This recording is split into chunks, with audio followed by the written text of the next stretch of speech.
Whoa, Jenna. Mr. Paul, the producer. Dr. Ochipondo Pierce.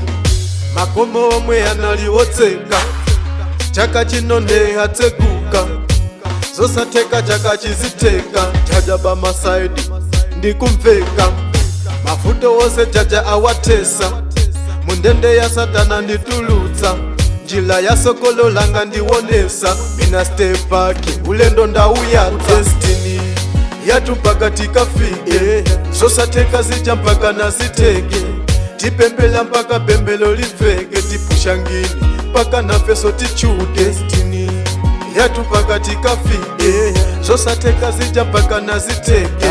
tipembela mpaka pembelo liveke tipushangini mpaka nafeso tichuke chaka chino mpaka ndonele pa sinema ndilisiliya sikazi sindikunama ndiyesesa solilipwelese ndalama nipange zindu zokondwelesa amama tolakapezeka bwino lizispenda kasana huluke nditu ndizigenda mayukapezeka njito ndizikwilisa mpaka za kuba nditu ndizizilesa pangani ya haso ndizilimbikila kupusha ngini gemosa ifowokela jaja pasokolo njila yanga kusekula sindila bada olo ena zinyosela destiny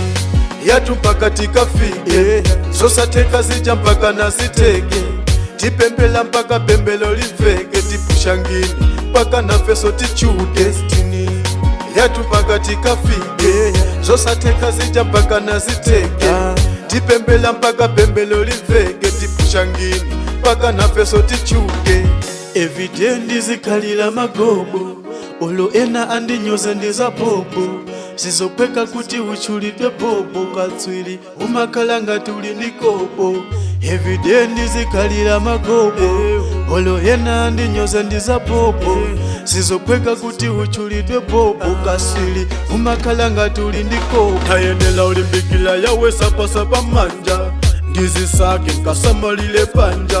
paja chuma zichigwa ngati mana ukamupemba Yehova samamana ndipushe music every day kuma studios tipange paper every weekend kuma shows kamenya nyimbo imasapota mikozi disiye nafeti ipule ngati destiny yatu mpaka tikafike zosateka zija mpaka naziteke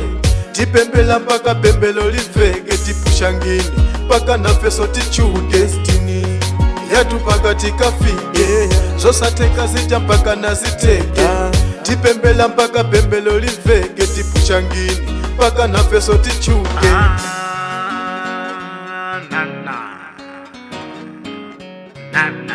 Some on the Dr. OG, I'm out.